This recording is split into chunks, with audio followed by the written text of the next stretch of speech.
Hey up, Sofa Squad. We are live. Welcome to this special live stream, this special edition of Introducing. And I haven't done an introducing live stream for ages. But here we are, introducing someone new, someone relatively new to this this community, if that's the right word. I think so. Sam Chaos. So, Sam, how are you? Hello, I am doing good. Bit of a long day, but you know. Okay, You doing all right? so yeah. I've been busy. I've been trying to keep myself busy, despite being locked into my, locked inside. Yeah. I've been doing all sorts of stuff. Yeah. Well, we're in lockdown, which means time no longer means anything for the next couple of months. Yeah, exactly. So first of all, why don't you tell people watching at home, who you are and where they can find you, and and a bit about yourself. Sure. My screen name is Sam Chaos on kind of YouTube and Twitter, and I might eventually get other social media. I use Twitter to scream into the void, and sometimes it screams back. On YouTube, I have basically I've released videos once a month about whatever shit I've decided to talk about this time. I will probably long term stick to kind of religion and philosophy areas. Okay. And I am potentially starting a podcast with one or two friends, but we shall see. Okay. And I'm on other people in the community streams a lot. And I guess notes about me would be the things that usually people find weird. I am non-binary, and I am queer, and I am a pagan, and I'm polyamorous. Are the big ones that usually people find ridiculous. I have autism, which throws a lot of people off. Yeah. And I am a massive fucking nerd in terms of like tabletop role-playing games. Okay. But also like books. Like earlier I was sat and I started reading a book called Self-Directed Behavior, Self-Modification for Personal Adjustment, which is a behavioral psychology textbook. Okay. Sounds good. Yeah. Also, hello to people in the chat. He's all friends. Yeah, we've got a few people. We've got Critical Cripple. He can't stay, but he's going to catch it later. Yeah. And Russ. And Russ. He's in the chat as well. So hello to him. He's an old friend of the show. Yeah. And of course, Purple Runs with Orange is. Purple's good people. Yeah. So for those people who may not know, what does it mean by what do you mean by non-binary? Okay, so when most people think about gender, they think about male and female or boy and girl. But humans are sexually dimorphic, which means that while we tend towards male and female, we're not always there, and that sex and gender are actually two different things. Sex is your physical attributes in relation to what is typically male and female, which is things like chromosomes, gametes, gametes as in gametes you produce, to be specific, hormones, genitals and gonads. Whereas gender is how you feel in relation to both those and the roles in society that are put on you as a result of that, which can be things as simple as wearing dresses. So a lot of my because the brain effectively doesn't always match up with what the body says, and so some people have things outside the binary in terms of sex characteristics, because intersex people exist. However, other people, their gender is also outside of the binary, and some people feel more or less connected to gender. And so I'm neither specifically male or specifically female, and so I am non-binary, outside the binary, or what's perceived as a binary. Okay. So what if I can find the words, what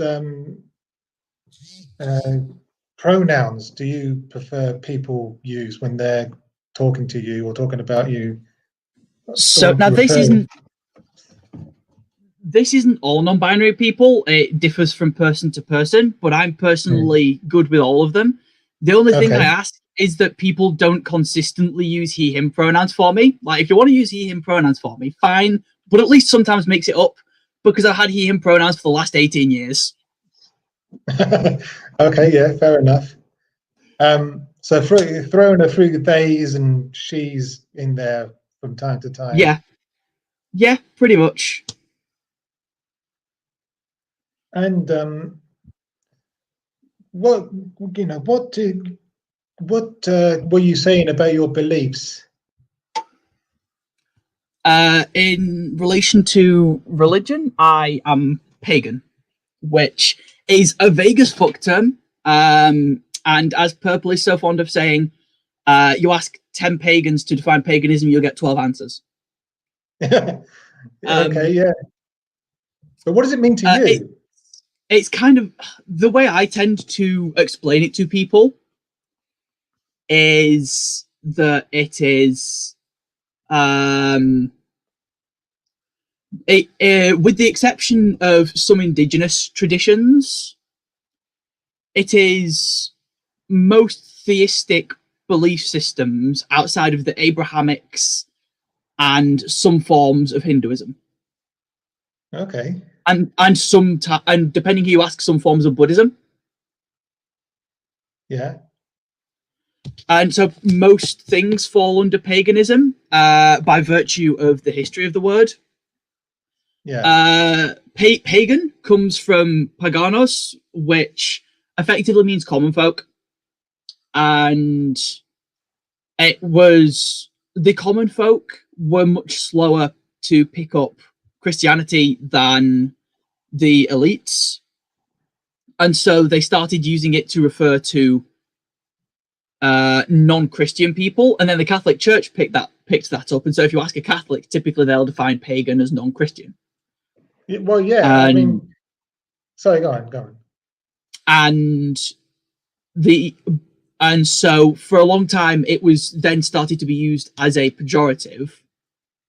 However, a lot of groups have recently, I forget how many years it is since it started up, but in recent history, different religious groups have started picking up the label paganism and going, yeah, sure, we fit this. This is us now. It's a bit like the word queer in that regard. Yeah. I mean, I remember I have a Pentecostal background. Same. And I remember being taught from the pulpit, anyone who isn't a Christian is a pagan. Same. And I tend to start out with any Christian I'm talking to, and a lot of atheists, presuming that's what they think I mean. And so I explain what I really mean. It's like, it's not pagan in the same way a lot of Christians seem to assume atheists are pagan. Although some atheists are pagan, because I do know atheistic Buddhists who would refer to themselves as pagan. And I know some people are atheo-pagan, meaning they practice paganism but are themselves atheistic. They don't believe in the gods they do rituals towards. Okay. Yeah. Yeah, and it seems to be a misconception among Christians. So, certainly among evangelical slash Pentecostal Christians and other Yeah. branches of Christianity, is that anyone who engages in any kind of spirituality that isn't Christian is practicing Satanism. Yeah, and sometimes people who aren't practicing anything at all are also Satanists, apparently. Yes. Which, in fairness, they sort of are if you count Levian Satanism. Well, yeah. Thank you, Purple. Yeah. Groups started reclaiming pagan and Wiccan in the late 1960s, but most were not aware of it until the 1990s. Okay, yeah. Yeah, those numbers are correct. Now I'm looking at them. And Cool. in terms of what my actual paganism itself is, we'd be here for hours if I gave you a well-defined answer, so I acknowledge this is going to be vague. But that's fine. I believe that a lot of the time when people have spiritual experiences, those are genuine spiritual experiences, and a lot of the gods that people believe in and worship, including the Christian God, exist, but not necessarily as described in those religions, just as entities people can interact with. And how that works, I'll be honest, I'm gonna have to say I don't know, but those interactions are there, and I'm kind of, a lot of people go, well, what do you believe in terms of an afterlife? And the answer is I'm kind of agnostic on that. I'm gonna say nothing exists after we die, and just be pleasantly surprised if I'm wrong. Okay, fair enough. And when I do rituals towards the gods, it's psychologically cathartic. Yeah. And two, just from my personal experiences, I feel like I'm engaging in basically engaging in actually doing something towards them that they appreciate, and then kind of sort of reciprocate in the unusual situations just sort of happen around me more frequently than is reasonable. Yeah. I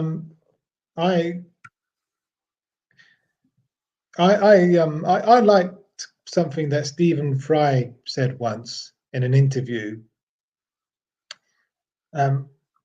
He said he preferred the Greek gods in a way to Yahweh, the God of the Bible, because at least with the Greek gods, they never claimed to be all powerful, all knowing, all good.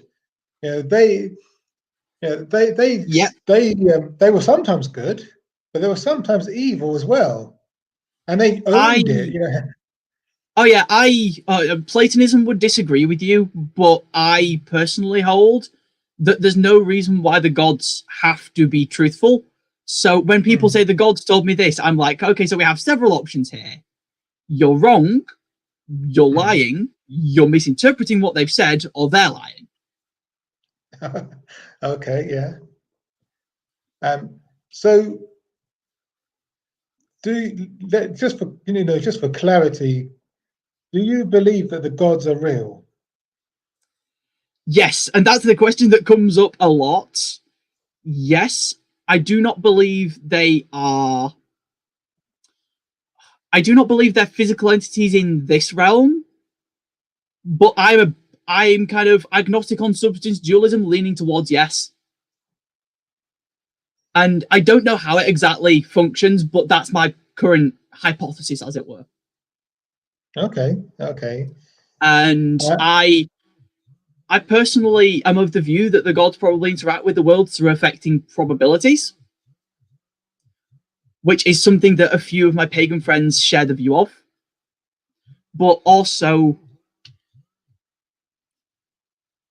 this is fair, Purple. I Another thing to note, though, is that a lot of people, upon hearing that I interact with Hermes, for example, I'll mention one of the gods that I don't like to use the word worship because Christians have fucked with what it means. But if we use the traditional definition of interacting in practice with, that would be Hermes, for example, is a deity I interact in practice with. And I do not believe that the Greek gods are like physical entities, but nor did the ancient Greeks believe that. Okay. The ancient Greeks used stories to communicate ideas about their gods.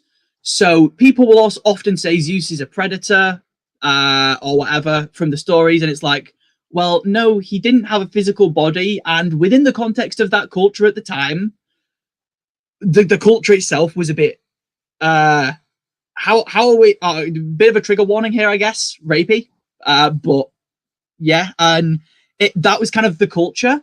And all of the things Zeus did within the culture at the time were seen as asserting that he was the ruler of the gods. And so the general rule was, if you're above someone, you can fuck them and they can't say no.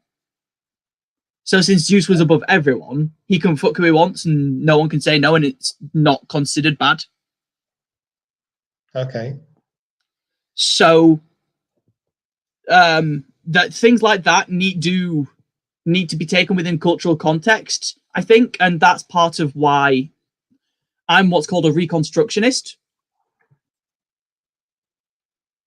Okay, unpack that a little for me, because I'm new to all of this. Okay, so yeah, I was just reading what Purple had put up. Okay. So yes, there are two things that people say are opposite sides of a spectrum. I disagree, and I'll explain why in a minute. But what people tend to say is there's reconstructionism and there's revivalism. Reconstructionism being rebuilding the old religion in a modern context, and revivalism being taking aspects of the dead religion and incorporating them into a modern spirituality.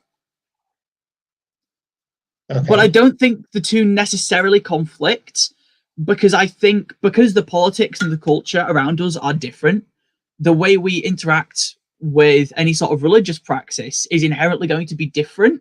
And so my version of reconstructionism is understanding the whys, or trying to understand the whys as best I can, of what the ancient cultures believed in their interactions with the gods. And then I use revivalism to bring them into a modern context of how that would be equivalent now, accounting for the fact that we have our modern morality and our modern culture and different technology. So, for example, a lot of people will say Hephaestus was the god of blacksmithing.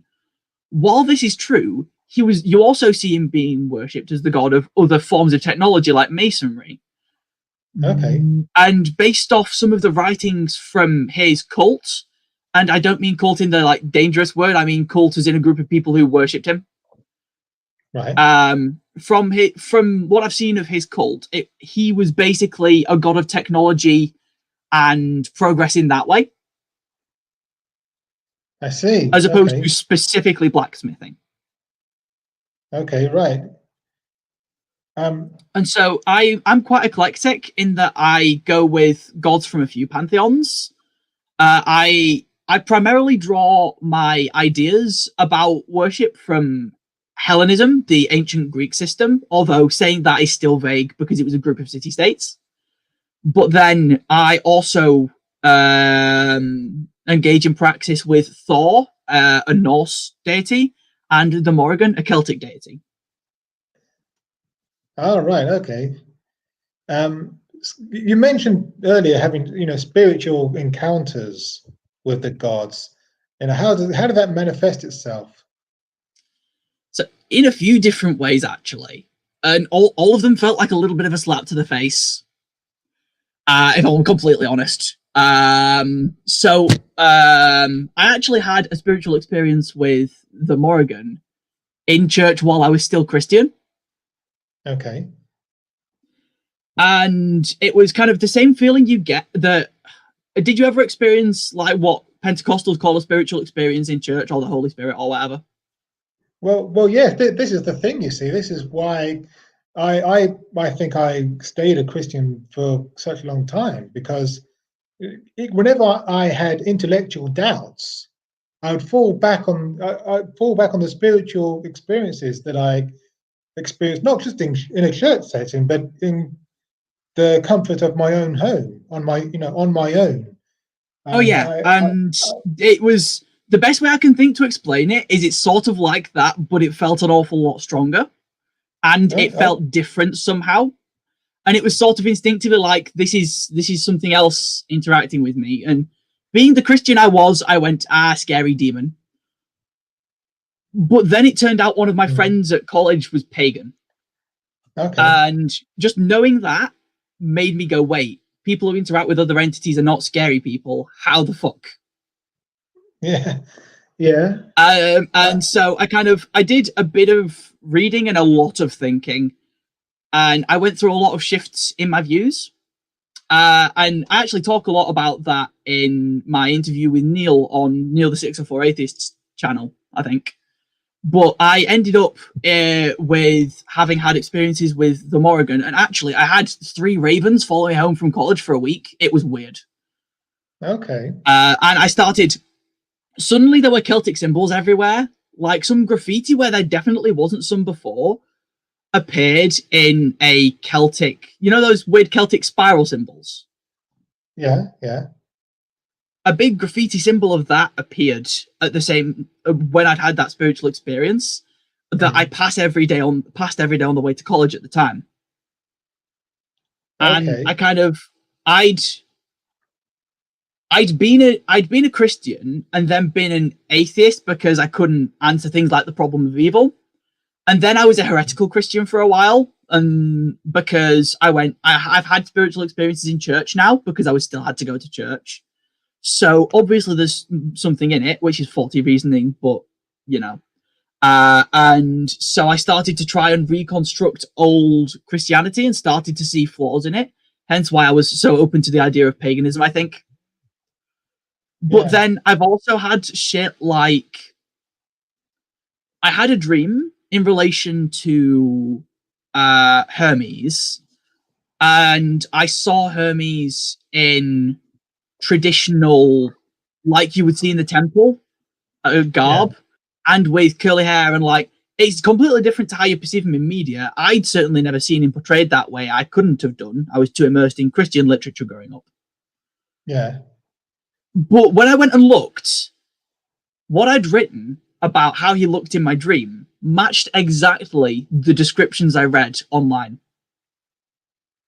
Okay. And it was like, okay, so that's information I should not have had, and no, I didn't have. And it's just lots of things like this make me feel like it's probably justified if there's something, but I've also considered the what if I'm wrong thing. And if you can prove to me tomorrow the gods do not exist, you've just made me an atheo-pagan. Oh, okay. Because psychologically, it's still healthy. It's actually really good for me. And even if I say the gods don't exist, none of my beliefs are inherently drawn from paganism besides spiritual ones. All of my other beliefs in terms of interacting with other people are relatively separate, and I would have a similar impact of where there is impact from atheism. All right. I was going to say if I had said to my pastor that I had had similar spiritual experiences to the spiritual experiences that you've been describing, he probably would have said, that's the devil. That's a demonic oppression. I was told that by a couple of people who I mentioned it to. And so I didn't mention it to anyone else, and they kept it quiet. And because the thing was, it didn't feel bad. It didn't feel demonic. And when I'd started reading the Bible, these guys were frankly not a lot nicer than Yahweh. Yeah, okay. But I started going, well, they're not bad, so they may be angels or some shit. Am I misreading this? Yeah, well, my pastor would have said to that, well, you know, the devil does disguise himself as an angel of light, so of course it's going to feel good, but it's just Oh, trying to draw you yeah, away from absolutely. from Christianity. And I Um, I deep dived into apologetics trying to work out what the fuck was going on. So mm, I know all of the responses. I just also have fun answers for them now, especially. I don't yeah. know if we have time or interest in me discussing this, but I did just before Christmas bump into some street pastors from my nana's church walking around wearing a dress and a pentacle symbol. All right. Interesting. Uh, and that's a story I could go through if you want me to, but Um, I don't know because the TLDR of it is they now think that I am worshipping demons and an awful son for being so openly pagan.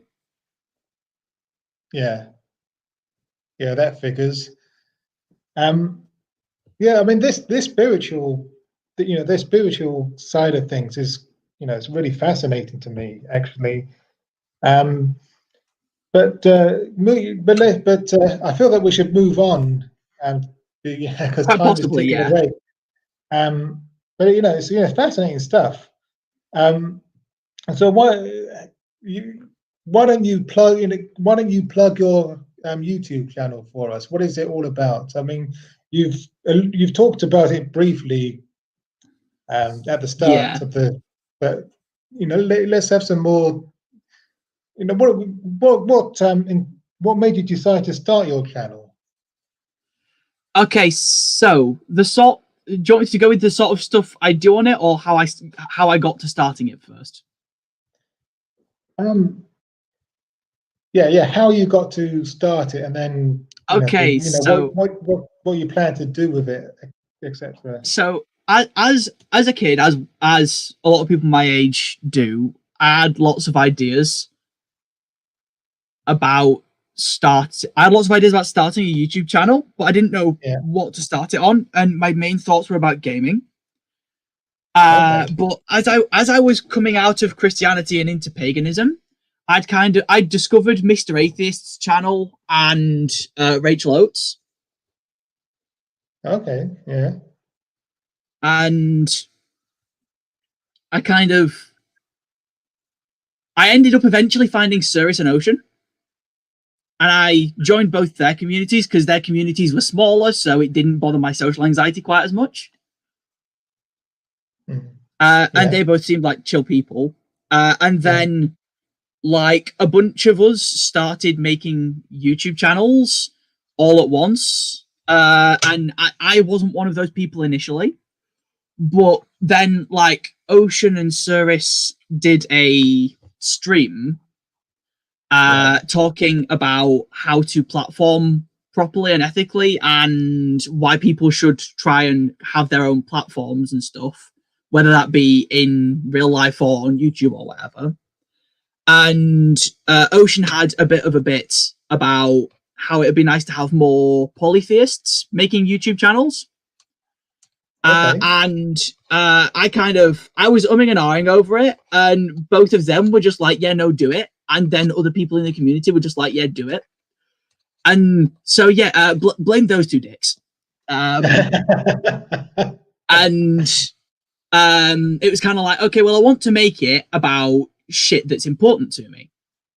Yeah. Yeah. That makes sense. And I want it to be at least sort of relevant Mm. to what is to the communities I'm in. Yeah. And so I wrote pages and pages. I filled a notebook with different ideas and changings of my mind and all sorts of shit. And I Mm. finally settled on I won't be exclusively a polytheist YouTuber, but I'm going to be very openly who I am. And that does include the fact that I am going to very openly acknowledge I'm a kinky motherfucker. Okay. Yeah. Yeah. Hence, I ended up on a panel talking about sex and sex education stuff the other day on Godless Granny's channel. Okay. So I've just recently discovered Godless Granny, actually. Yeah, I really like Yeah, her. I discovered her a few weeks back. She's really cool. And Yeah. so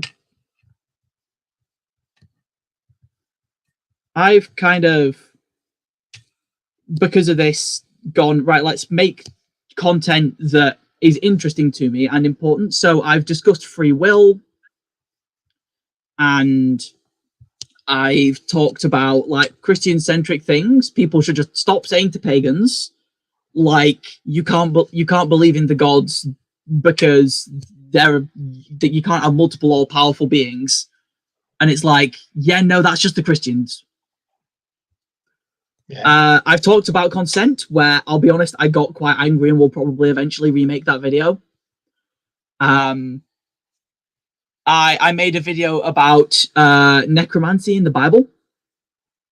Yeah, I saw that one. Which is that was my favorite to make. And Mm. then I think last week released a video about minority identities and people's interactions with them and things like tokenism. Yeah. And I'm thinking that my next one is either going to be something along the lines of looking at like a shit ton of those questions for Christians and questions for atheists and being like, questions Christians and atheists keep asking each other and a pagan's opinion on said questions. Either something like that, although I'd rework the title, or something more like why is being careful who you platform important? And I've got a few ideas, but those are two to throw out there. And I am not certain how I'm going to do this, but I'm thinking I want to start a podcast. My thoughts at the moment are that I'm probably going to say, when I reach 100 subscribers, I'm going to start a podcast with myself, an atheist friend, and a Christian friend, discussing initially theological topics, but then other stuff as well eventually. Yeah. That's Yeah, quite a fun sounds title, good. actually. So Yes. yeah, that's a podcast I'm considering starting up in order to get a Christian who is going to be chill with going along with it. I'm probably going to have to find an Episcopalian friend, but you know. Yeah. Yes. Well, this is one of the reasons why I started this series.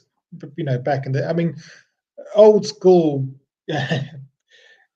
subscribers to this channel will know that I started this series, introducing a couple of years ago, and because I know how difficult those first 100 subs can be, and if I can do a small part in getting people more exposure, and helping them to their first 100 subs, then Yeah, then I'll do. This is what this series is all about, basically. And I'm sure you'll yeah. get there. I'm sure you'll get there very quickly. I'm sure you'll soon have more subs than me. Very quickly. We'll see. I mean, I've had a lot of support from this community, and like especially like Jen's Little Corner and Godless Scummer and Purple Yeah, have been people who have very much like plugged for me and stuff when I've been on their channels, as well as Neil the 604 Atheist, yeah, who is yeah. He's a criminally great guy. undersubscribed. Yeah, oh, yeah, yeah. It definitely it is criminal that he doesn't have more subscribers. He should, Yeah, I've yeah, I was going to be on his show, but we could never find a date that, and time and date that suited the both of us, unfortunately. But who knows? I'm sure yeah. maybe we'll I get there mean, in the end. if you speak to him about halfway through a month about a date for the next month, he tends to have dates free. Yeah. Oh yeah, but so far they haven't coincided with my free dates. But Oof. I'll have to talk to him about it again soon, I think, and see what we can sort out. Yeah. He's a good guy. It's it's very accommodating anyway. Yeah, he's very good. Yeah, but you've mentioned Cirrus and Ocean. Yeah. But apart from those two, who would you say are your main YouTube influencers? People who have influenced you. So probably, and it's a couple of small ones as well, I guess, sort of. My friends Aliakai and Callan. Aliakai running a channel by their name, and Callan being a part of the channel Transgarda. And so kind of they had a big part in it because they both very much encouraged me, and their YouTube channels were something I looked up to a bit. But other YouTubers that who I watch who have affected me, honestly, it was a lot of like the atheist community, like Paulogia and Jimmy Snow and Owen Morgan and people like that. I really like Jimmy Snow, actually. Yeah, I have some things that are opinions about Jimmy, but he strikes me as generally very well intentioned and his content's good. Yeah. Oh yeah, definitely. His content is brilliant, and he's very good at what he does. Oh, he absolutely is. And I've also had a lot of support when I've needed it. Iris, yes, yeah, I'm coming to that in a minute. I've had a lot of and then there's people who are YouTubers who I've chatted to on Twitter a fair bit or on Discord that have encouraged me a lot. So Russ and Villa Bianca would be the two big ones, as well as Wolf the Red. And I'm naming a mix. Wolf the Red is a heathen, which is kind of Germanic pagan, specifically Norse for wolf. YouTuber. Okay, I haven't heard of him actually, but heathen. There's another term that's been misunderstood by Christians and atheists alike, isn't it? Yeah, it is, and I find it really funny when a group of atheists or whatever goes, "What's up, heathens?" and I'm like, "Hi, are there actually any more than just me in the room?" Because I do have some heathen tendencies. Oh, okay.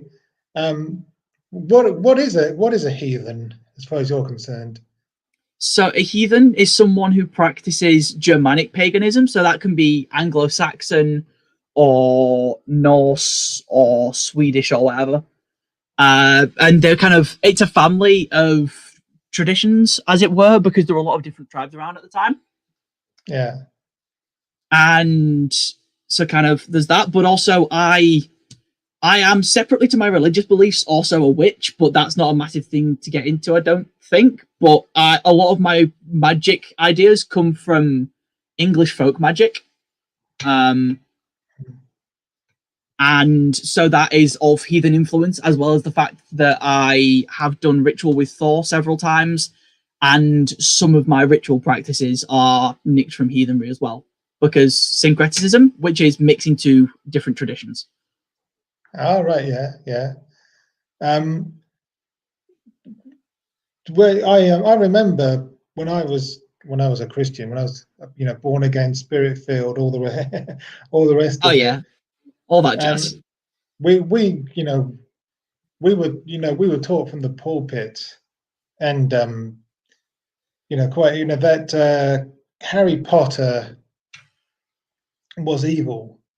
Growing up, I wasn't. Yeah, growing up, I was not allowed to read it.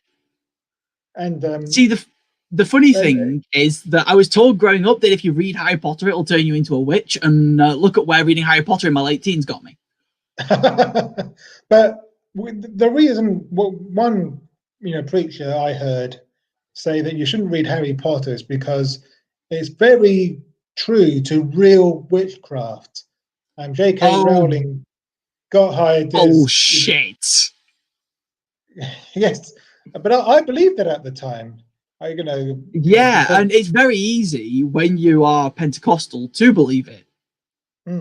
It's oh dear, it's quite something. Why would a Christian leader lie? Or just make stuff up? I mean, then there's the fact J.K. Rowling's writings in Harry Potter are basically a Christian analogy, right down to the resurrection. Oh yeah, definitely, yeah.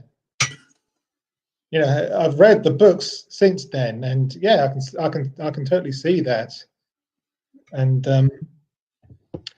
what is the real deal with magic and witchcraft? If you don't mind me using that terminology. Oh, it's fine. So I will start off by saying that not all witchcraft is magic and not all magic is witchcraft. Witchcraft describes a set of traditions, typically more Western ones, that include things like herbalism and psychological techniques, but a part of that is also magic, especially folk magics and occultism to some extent. And there are different magic systems in different places. I was just reading up on Egyptian definitions and for views of magic earlier. Yeah. That's very true, Purple. There's nothing like it. And the closest I can say that we've come is that I once did a particularly bizarre curse that worked very well. Okay. Where one of my friend's mums was being particularly abusive, and she had a business meeting in Poland.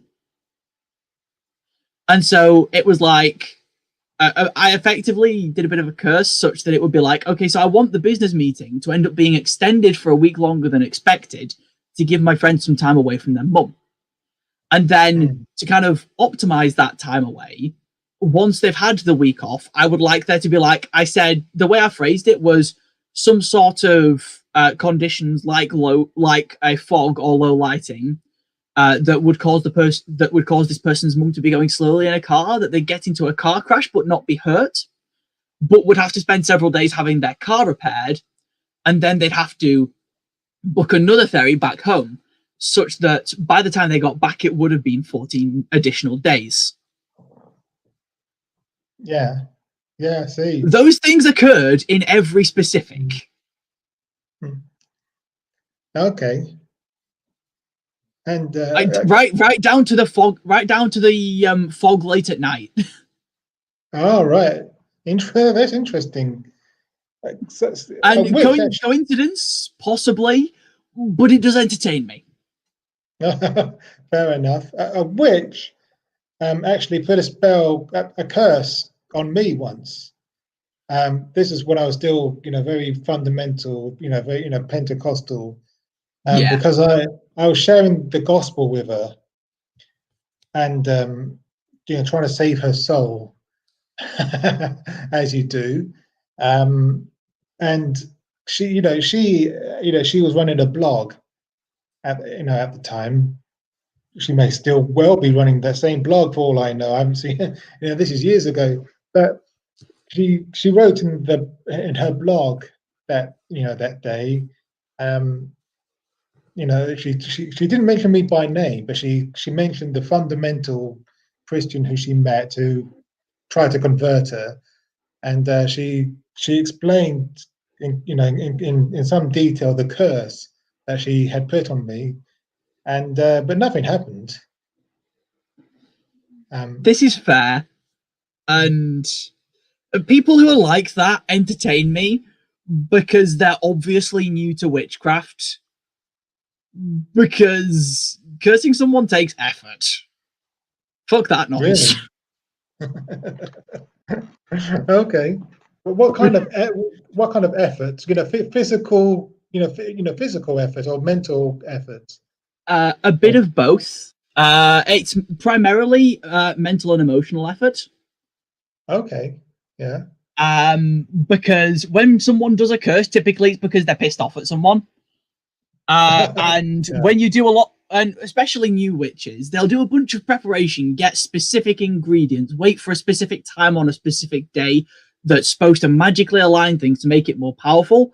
And they will put a lot of focus and concentration onto this. And whether it's just the concentration and the emotional energy that knackers the person, or whether it's something additional, I don't know, but I lean towards the former. And it leaves you actually physically exhausted and physically tired, like you've just gone for a run. Okay. Okay. But I'm sure she'll be quite tickled to know that I've given up the Christian faith now. But well, there you are. You see, maybe the spell did work after all, but not the way she intended. There's this is true. I've seen a lot of people like curse people and then it be vague and the thing happen, and it's like either it's a coincidence or it actually happened. Hmm. That is a way that's commonly seen of it. Yeah, purple. That's kind of a very kind of English and Western Europe view on it, especially kind of Roman, because I'm a nerd who researches lots of different forms of it. But that is the usual view of it. Yes. Do you practice Wiccan? No. There's a lot of Wiccan ideas that I might pinch from in terms of doing magic because of the sort of magic I do that kind of draws from a lot of different traditions. But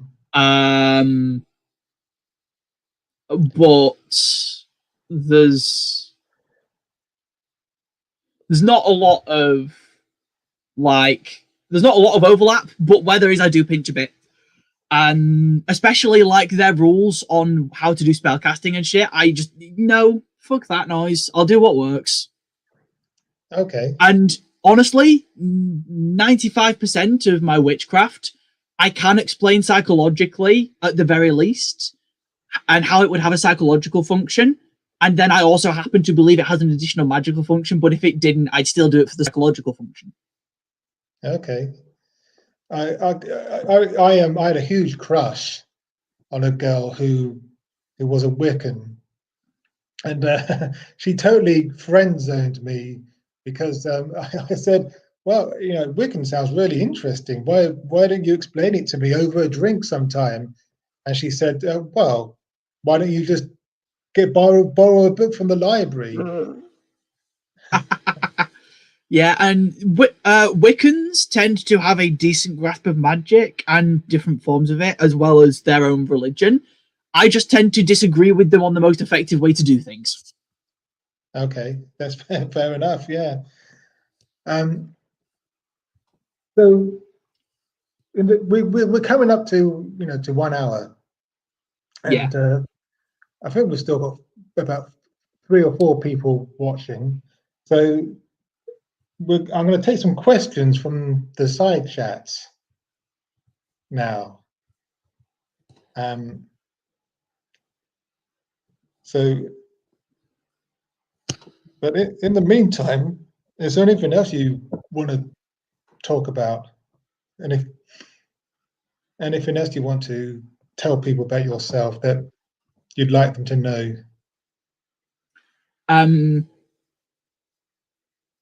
I'll be honest, I'm also, as well as being like a tabletop games nerd, I'm a nerd in a lot of different ways, including like research and shit. And I've studied somewhat physics, maths, and computer science. Those were my A levels, and I did like peripheral reading and shit. But I'm also like super interested in especially psychology and philosophy as subjects. Okay. And hello to Stool. Hello there, Better Stool. late than never. Very true. Hey, Stool, that's fair.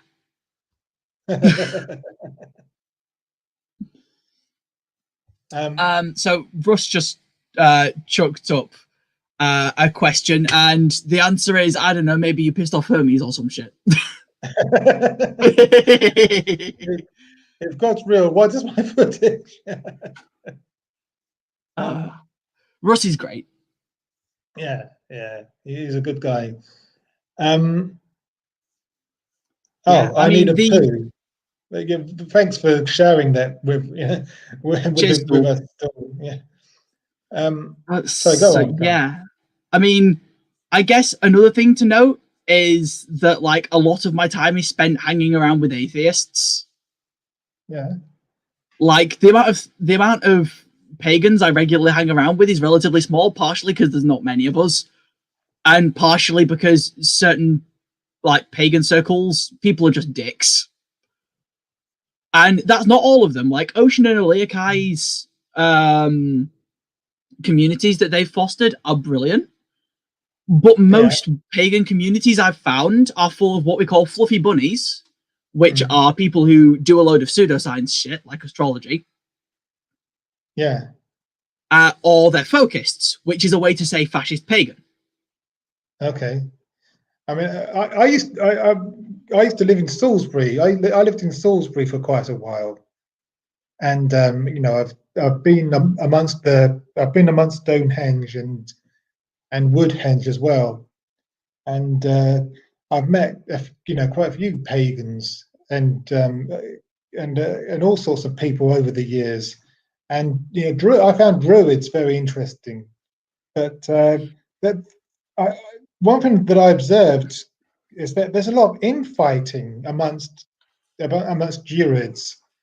There is, and that's ignoring the fact that there's 3 different types of Druids: the Christian Druids, the neutral Druids who are just a social club, and the Druids who are trying to reconstruct certain Celtic traditions.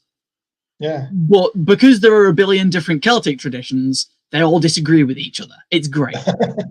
Yes. Yeah. I noticed that. Yeah. It's quite amusing. Yeah, you will. If let me put it this way to you: if a group of pagans all seem to agree on a lot of theological topics, it's probably a cult. Yeah. Have you ever been to Stonehenge for the summer solstice?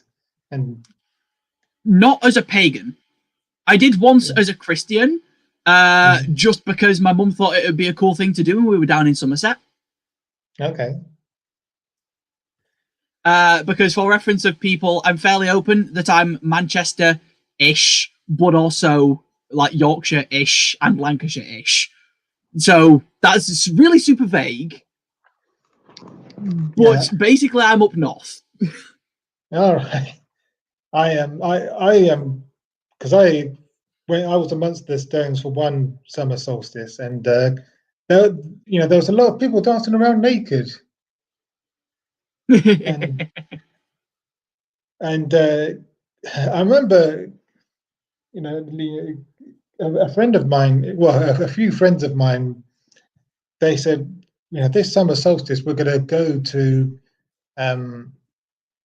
we're going to go to Stonehenge and we're going to preach the gospel to the pagans there. And I said to them, do you really want to do that? Yeah, Christians. I don't think they knew what they were letting themselves in for. No, they didn't. I guarantee it. It's incredible. Yeah. Also, atheists sometimes make jokes about certain rituals, and I'm just like, no, I know pagans who do that shit. Because I've had someone say to me like, I'll answer Purple's question. So I tend to be a solitary practitioner, but sometimes Ocean and Wolf and Aleakai and various others, but since I've named them already, I'll mention them. We've got a Discord server in which we do group rituals. I do not do group rituals in person ever because I only know a couple of other pagans and they're also very, very solitary. Right, like, okay. would a group to do ritual with it occasionally be nice? Yes, and I think I'll eventually have that.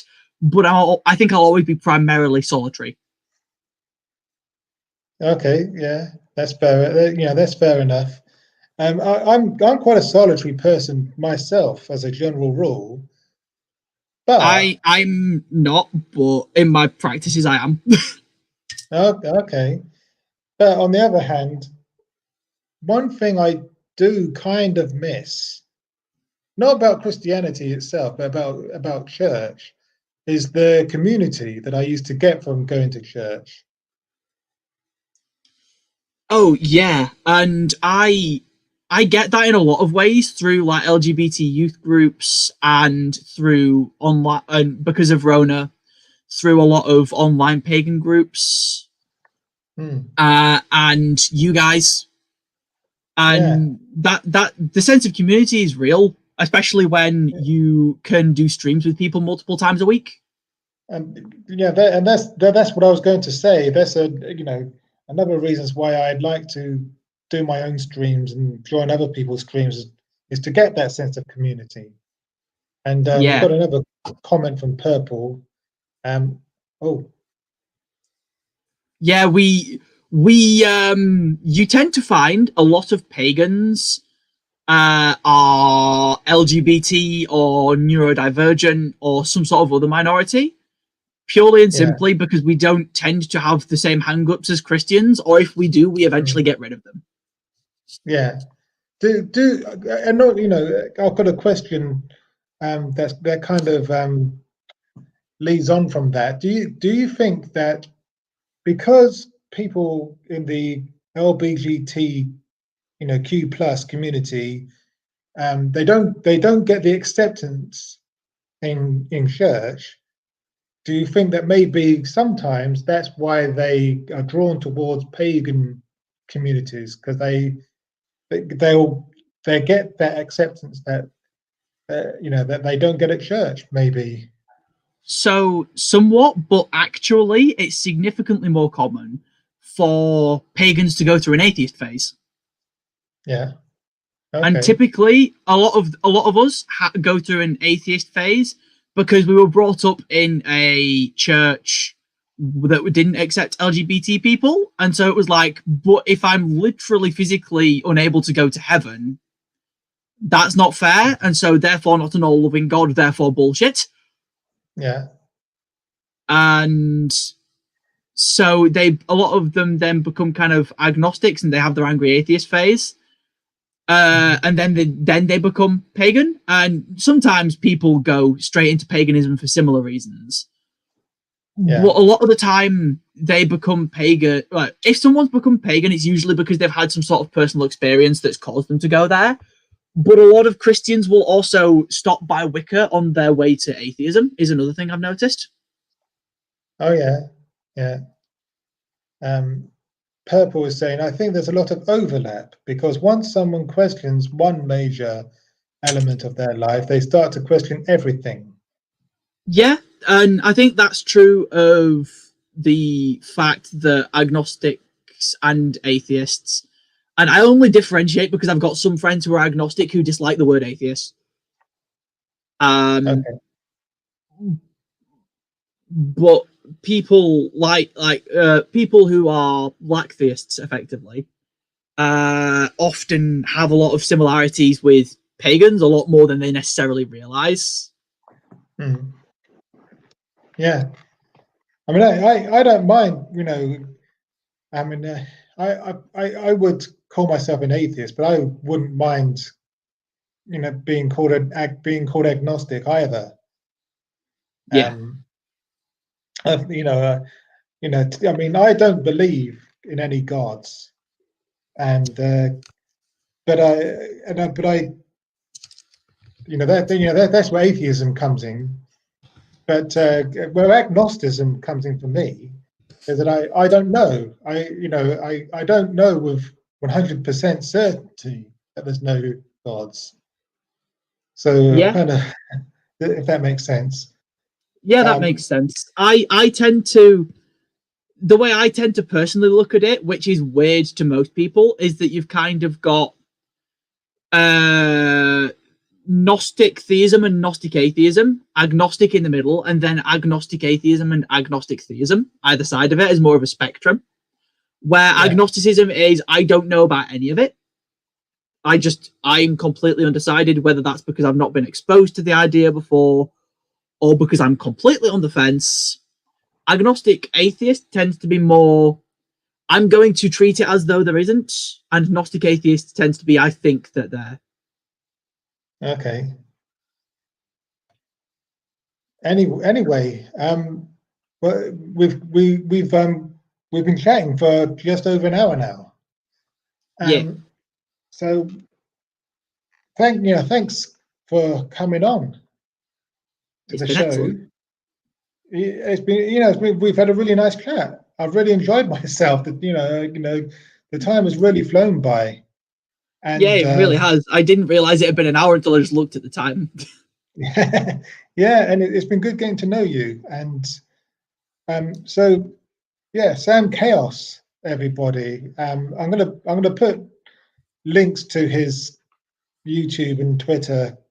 Actually, I think I already have done. I put a link. Yes, I've already put a link. Yeah, you already did. Yeah, YouTube and Twitter in the description, and I'm gonna try and put you in the end card as well, so people know where to find you. So do subscribe to Sam Chaos. Let's get him up to 100 and beyond. And watch his videos and comment and do press all the buttons. And While we've been chatting, I've gained 3 subscribers. Brilliant, excellent. I don't know if they're all from here, but it certainly helped by the looks of it. That is awesome. So, and if there's anyone who's watching, perhaps later on, who's only just starting and is struggling to get that first 100 subscribers, then this series is for you. DM me or comment or tweet me, and we'll have you on the show. And if you've liked this video and you want to see more, then do subscribe and hit the bell icon so you never miss another video. Okay, bye for now.